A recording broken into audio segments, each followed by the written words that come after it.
మాకు అనుకూలంగా ఉంది సార్, టిఫిన్ బాగా దొరుకుతుంది సార్, ఒకరిని పెట్టి కాపలా పెట్టిపోతే మీద వాళ్ళకి ఇబ్బంది ఏం లేదు సార్, ఆడైతే లోపల పక్క అవుతుంది సార్, ఇవన్నీ కూడా స్టార్టింగ్లో ప్రాబ్లమ్స్ ఉంటాయి. సో ఎగ్జిబిషన్ గ్రౌండ్ అంత ప్రశాంతంగా ఎక్కడా లేదు. బట్ ఏమైపోతుందంటే మీరు బయటికి రావాలనుకుంటే త్రూ ఆర్టీసీ బస్ స్టాండ్ మీద రావాలి కాబట్టి మీ మనసులో ఏమనే తీసి పక్కన పెట్టాల్సిందే. తప్పనిసరిగా సారు ఆల్రెడీ ఎమ్మెల్యే సారు అందరు నిర్ణయం తీసుకున్నారు కాబట్టి దాన్ని మనం అనుసరించాల్సిందే. మీకు మన్నడదాకా అడిగిన సమాచారం ఏంటి, మాకు ఆర్డర్ చూపించండి సార్ అన్నారు, ఆర్డర్ చూపించారు కాబట్టి దాని సర్టెన్ టైం ఏ టైంలో సార్ చెప్తాడు దాని ప్రకారం షిఫ్ట్ కావాల్సింది. ఎంఆర్ఓ ఆఫీస్ కాడ బండి పెడితే ఒప్పుకోను, నిర్ణయం తీసుకున్న తర్వాత మున్సిపల్ ఆఫీస్ ముందు పక్క బండి పెట్టినా ఒప్పుకోను, అక్కడ బండి కనిపించినా ఒప్పుకోను. ఒకవేళ రేపో మన్నాడు అన్నీ అయిపోయిన తర్వాత ఎవడు అత్యుత్సాహం ప్రదర్శించి నేను మాత్రం పెట్టుకుంటా తెలివైన వాళ్ళంతా పరిగమాలలోని ఆలోచనతో ఇద్దరు ముగ్గురు పెట్టుకుంటే నిర్దాక్షిణ్యంగా ఎంత పైన వెళ్ళినా అంత పైన సుత్తపడతారు. దాన్ని పాటించాల్సిందే. అట్లాగే మున్సిపల్ మార్కెట్కు సంబంధించి ఏదైతే ఇబ్బాల్ రోడ్లో మనకు ఉందో దానికి సంబంధించి డీసెంట్రలైజ్ అంటే ఒకే చోటు ఉంటే ట్రాఫిక్ ప్రాబ్లము ఇష్యూస్ అన్ని కష్టాలు దృష్టిలో పెట్టుకొని దాన్ని కూడా డివైడ్ చేసే భాగంలో వేమారెడ్డి సర్కిల్ నుండి కాలేజీ గ్రౌండ్ వరకు ఏదైతే మనకి లెఫ్ట్ సైడ్ కొత్తగా ఈ 6 నెలల నుండి స్టార్ట్ చేశారు వాళ్ళని కూడా మొత్తం తీసి అడపాల స్ట్రీట్లో ఒక ప్లేస్ సార్ ఐడెంటిఫై చేశారు, తీసుకెళ్ళి అక్కడ పడేస్తాను. వాళ్ళు కూడా ఈరోజు సాయంత్రం రేపు పోకపోతే తీసుకొచ్చి పోలీస్ స్టేషన్లో పెట్టి కేసు రాస్తాను, లేదనుకుంటే చట్ట ప్రకారం ఏం చేయాలని చెప్తాను. సో మారాల్సిందే. మారకోకుండా పాత పద్ధతిలోనే ఉంటాం సార్ అంటే సాధ్యం కాదు. అది ఒకసారి ముఖాముఖి మీతో మాట్లాడేదానికోసమే సార్ ఉంది, మాట్లాడితే బాగుంటుంది మనం. మన కర్మ కోసం వస్తుంది, చేలు లేవు కాబట్టి నిలబడి చెప్పాలి. తర్వాత డిఎం గారు మాకు ఇప్పుడు ప్రైవేట్ వెహికల్ ఎమ్మెల్యే గారు చెప్పిన నిర్ణయం కదా, ఎమ్మెల్యే గారు నోటీసులు ఆ రోజు పెడతారు. మళ్ళీ అన్నీ పెట్టిన తర్వాత దానికి సంబంధించి ఆయన ఏం చెప్పాడు ఆయన నిర్ణయమే కదా, డిఎం గారి సమక్షంలో జరిగిన నిర్ణయం ఇది. కొద్ది రోజుల తర్వాత అంటే మీరు ఉన్న పరంగా బియ్యం చెప్తే తీసేయవు కదా, దానికి ఆల్రెడీ మళ్ళీ పోయి ఎమ్మెల్యే కూర్చుంటావు, అడుగుతావు. ఇప్పుడు సారు మాకు ఇబ్బందిని దృష్టిలో పెట్టుకొని పదే మున్సిపల్ కమిషనర్ సార్ నాతో మాట్లాడిన మేము రివ్యూ చేసేదాన్ని బట్టేసి గత సంవత్సరం అయింది పనిచేయబట్టి అంతకుముందు ఒక 6 నెలలు పనిచేసి 10 సార్లు నోటీసులో పెట్టినా వాళ్ళకి ఆల్రెడీ దొరకని అన్న అని చెప్పే పద్ధతిలో మాట్లాడారు. ఆయన డిసిషన్ తీసుకున్నాడు కదా. సో ఆల్రెడీ వాళ్ళకి ఒక అబ్జెక్షన్ లేకుండా ఒకే చేశారు కదా, వాళ్ళు ఆర్టీసీ డిఎం స్థాయిలో నిర్ణయం తీసుకోవాలి కదా, పై పక్క నిర్ణయం తీసుకుంటారు కదా. కాబట్టి పై లెవెల్లో నిర్ణయం తీసుకున్న తర్వాతనే ఇది చర్య. ఒకవేళ భవిష్యత్తులో నువ్వు చెప్పినట్టు అనుమానం ఉండొచ్చు, దానికి ఆ సమస్యకు ఆల్రెడీ మనకు ఎమ్మెల్యే సార్ చూస్తాడు.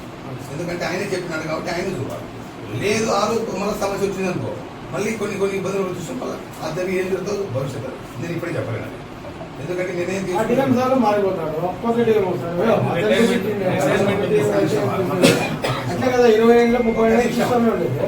యాడిఎం మారినా నేను సీఏగా పనిచేసాను, నేను చేసిన నా తప్పుడు ఒప్పుడు మొత్తం నెక్స్ట్ స్టేజ్ ఎత్తుకోవాల్సిందే.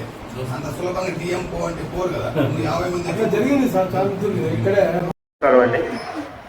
ఈరోజు మన టౌన్ పోలీస్ స్టేషన్లో గర్ల్స్ హై స్కూల్ దగ్గర పార్కింగ్లో ఉన్నటువంటి వెహికల్స్ అన్నింటినీ మన RTC bus stand back side exhibition grounds ఏదైతే ఉందో అక్కడికి మార్చడం కోసం నిర్ణయం తీసుకోవడం జరిగింది. నిన్న జరిగిన అభివృద్ధి సమీక్ష సమావేశంలో గౌరవ ఎమ్మెల్యే గారు, ఎడ్యుకేషన్ డిపార్ట్మెంట్, పోలీసు వారు, రెవెన్యూ వాళ్ళు అందరం కలిసి ఊర్లో డెవలప్మెంట్ యాక్టివిటీస్ మీద చర్చ జరిగినప్పుడు ఈ విషయాన్ని క్షుణ్ణంగా పరిశీలించి ఆ ఏరియాని వాళ్ళకు అనుకూలంగా ఉంటుంది అని, అభివృద్ధిలో వాళ్ళు కూడా భాగస్వామ్యంగా చేర్చాలి అని, ఎక్కడో దూరంగా ఇచ్చి వాళ్ళని ఇబ్బంది పెట్టకూడదనే ఉద్దేశంతో కన్సర్న్ ఆఫీసర్స్తో ఆర్టీసీ డిపార్ట్మెంట్ వాళ్ళతో మాట్లాడి అక్కడ అనుమతులు తీసుకోవడం జరిగింది. కాబట్టి అక్కడ స్కూల్ దగ్గర అక్కడ కూడా మన పిల్లలందరూ ఒక సుమారు 1500 మంది స్కూల్ పిల్లలు, కాలేజీ పిల్లలు, ఆడపిల్లలు చదువుతారు. కాబట్టి వాళ్ళకి కూడా ఇబ్బంది కలిగే పరిస్థితుల నుంచి దూరం చేయడానికి అక్కడి నుంచి దాన్ని ఆ ట్యాక్సీ స్టాండ్ని, అలాగే మున్సిపల్ ఆఫీస్ ముందంతా ఉన్న ట్యాక్సీ స్టాండ్, తహసీల్దార్ ఆఫీసు, రిజిస్టర్ ఆఫీస్ దగ్గర ఉన్నటువంటి ఆ ట్యాక్సీస్ పెట్టేసి అందరినీ కూడా ఒప్పించి ఈరోజు ఆర్టీసీ బస్ స్టాండ్ దగ్గర ట్యాక్సీ స్టాండ్ పెట్టడానికి అందరినీ ఒప్పించడం జరిగింది. దానికోసమే ఈరోజు ఇక్కడ సమావేశం అయ్యాము పోలీస్ స్టేషన్లో. అదేవిధంగా మన స్కూల్ దగ్గర కాలేజ్ సర్కిల్ నుంచి ఎంఆర్ఎడ్ సర్కిల్ నుంచి కాలేజ్ సర్కిల్ వరకు ఉన్న ఆ స్కూల్ దగ్గర ఇంతకుముందు అందరూ షెడ్లు వేసుకొని వ్యాపారం చేస్తూ ఉండేవారు. దానివల్ల పిల్లలు చాలా డిస్టర్బ్ అవుతున్నారనే ఉద్దేశంతో సుమారు 7-8 నెలల క్రితం ఆ షెడ్లన్నీ తీసేసి ఆ డ్రైనేజీని కూడా బాగు చేయడం జరిగింది మున్సిపాలిటీ నుంచి. ఇప్పుడేమైందంటే దాని ప్రత్యామ్నాయంగా చిరు వ్యాపారస్తులందరూ అక్కడ తోపుడు బండ్లు పెట్టుకొని మళ్ళీ వాటిని స్థానిక స్థావరాలుగా చేసుకొని మళ్ళీ వాటిని పాత పద్ధతిలో తీసుకొచ్చే పరిస్థితి వచ్చింది. వీళ్ళకి కూడా ఒక అకామిడేషన్ కల్పించి వీళ్ళకి కూడా వ్యాపారం చేసుకున్నారనే సదుద్దేశంతో అడపాల స్ట్రీట్లో సర్వే నెంబర్ 206లో వీళ్ళందరికీ కూడా మినీ మార్కెట్ సౌకర్యాన్ని కల్పిస్తూ అక్కడ లైటింగ్ ఏర్పాటు చేసి మంచినీటి సౌకర్యాలు కూడా కల్పించి అక్కడ గ్రౌండ్ రెడీ చేశాము.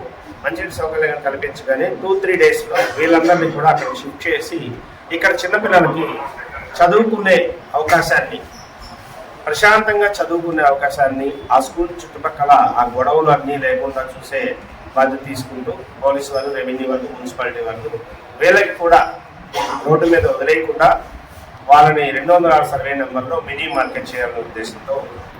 ఇలాగే చూసుకుంటే మనకి మెయిన్ మార్కెట్ ఉన్న ఏరియాలో చాలా కంజెస్టెడ్గా ఉంది. అక్కడ ఉన్న 30-40 షాపుల్లో చాలా రోడ్ల మీద పెట్టుకోవడం, రైతులంతా అక్కడ మార్కెట్స్కి వస్తూ నింపుకోవడానికి రోడ్లన్నీ కవర్ చేస్తుంటాయి. ప్రతిసారి మేము రైడ్ చేయడం, మున్సిపాలిటీ వాళ్ళు, పోలీసు వాళ్ళు ప్రతిసారి వెళ్ళడం, వెనక్కి జరిపించడం, అక్కడి నుంచి తీపిచ్చేసి వాళ్ళకి చెప్పడం, మళ్ళీ 10 రోజులకి యథావిధిగా మళ్ళీ వాళ్ళు రోడ్డు మీద రావడం. వీటన్నిటికీ కారణం ఊర్లో ఎక్కడ మార్కెట్ ఫెసిలిటీ ఇంకొకటి లేకపోవడం. 20,000 జనాభా ఉన్నప్పుడు అదే మార్కెట్, 1,25,000 జనాభా ఉన్నప్పుడు కూడా అదే మార్కెట్ అవడం మూలంగా మన అవసరాలకు తగినట్లుగా ఈ మార్కెట్ వ్యవస్థను విస్తరించలేదు. గౌరవ శాసనసభ్యుల వారి సూచనల మేరకు దాన్ని అడపాల స్ట్రీట్లో ఒక దగ్గర, అలాగే మన అగ్రికల్చర్ ఆఫీస్ ఎదురుగా ఒక దగ్గర, అక్కడక్కడ ఊర్లో ఉన్న మున్సిపల్ స్థలాలు ఒక 5-6 ఐడెంటిఫై చేశాం. వాటన్నింటిలో కూడా స్కాటర్డ్గా ప్రతి దగ్గర చిన్న చిన్న మినీ వెజిటబుల్ మార్కెట్స్ దగ్గర తీసుకెళ్ళినట్లయితే ఆ చుట్టుపక్కల ఉన్న ప్రజలకు అందుబాటులో ఉంటాయి.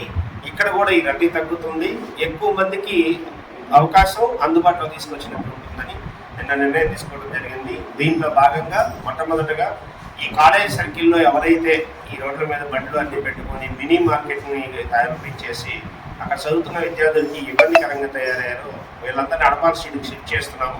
దశల వారీగా ఊరికి 4 వైపులా కూడా రాయచోటి రోడ్లో, హిందూపూర్ రోడ్లో, మదనపల్లి రోడ్లో కూడా ఈ మార్కెట్లో, అలాగే అనంతపూర్ రోడ్లో కూడా మరకత మహాలక్ష్మి టెంపుల్ దగ్గరలో స్థలం ఉంది మున్సిపాలిటీ సంబంధించి. అక్కడ ఈ మార్కెట్లన్నీ ఏర్పాటు చేసి ప్రజలకి కూరగాయలు, నిత్యావసర వస్తువులు వాళ్ళ ఏరియాల్లోనే ఎవరికి ఇబ్బంది లేకుండా ట్రాఫిక్కి, అలాగే వేరే వ్యవస్థలన్నిటికీ ఎలాంటి ఆటంకం లేకుండా మార్కెట్స్ ఏర్పాటు చేయడం జరుగుతుంది. దీనికి సహకరించవలసిందిగా నిన్నటి నుంచి ట్యాక్సీ స్టాండ్ యూనియన్ వాళ్ళని, అలాగే వర్తక వ్యాపారులందరినీ కూడా రిక్వెస్ట్ చేయడం జరిగింది. ఈరోజు మన టౌన్ సిఐ గారితో ఇక్కడ మీటింగ్ ఏర్పాటు చేసి అందరితో మాట్లాడితే వాళ్ళు కూడా సంప్రదాయంతో అర్థం చేసుకొని కదిరి డెవలప్మెంట్లో, కదిరి బాగోగులు చూస్తాంలో మేము కూడా భాగస్వామ్యం అవుతామని మాకు మాట ఇవ్వడం జరిగింది. దాన్ని దృష్టిలో పెట్టుకొని రేపు సాటర్డే నుంచి వాళ్ళందరూ కూడా అక్కడి నుంచి వెహికల్స్ అన్ని తీసేసి ఆర్టీసీ రోడ్లో, ఆర్టీసీ వెనకాల ఉన్న కాంపౌండ్లో వాళ్ళు ట్యాక్సీ స్టాండ్ ఏర్పాటు చేసుకుంటారు. ఈ వ్యాపారస్తులకు కూడా ఈ 2 రోజుల్లోనే సరైన వసతి చూపించేసి అడపాల స్ట్రీట్లో ఏదైతే మున్సిపల్ స్థలం ఉందో 206 సర్వే నెంబర్లో అక్కడికి షిఫ్ట్ చేయడం జరుగుతుంది. ప్రజలందరూ ఇది గమనించగలరు. ప్రజలందరికీ తాత్కాలికంగా 1-2 రోజులు అసౌకర్యం కలిగిన తర్వాత మీకు చాలా సౌలభ్యంగా ఉంటుంది అని, తర్వాత ఇప్పుడు జరుగుతున్న మార్పుల వల్ల ఎంతోమందికి ఈ ట్రాఫిక్ సమస్యలు కానీ ఇంకోటి ఇతరత్ర ఏమైనా ఉన్నా కూడా అన్నీ తొలగిపోతాయని, దీన్ని సఫలవంతంతో అందరూ అర్థం చేసుకొని గవర్నమెంట్కి, మున్సిపాలిటీ వారికి, పోలీసులకి, రెవెన్యూ వ్యవస్థకి అందరికీ సహకరించవలసిందిగా మళ్ళీ కోరుతున్నాను. ధన్యవాదాలు.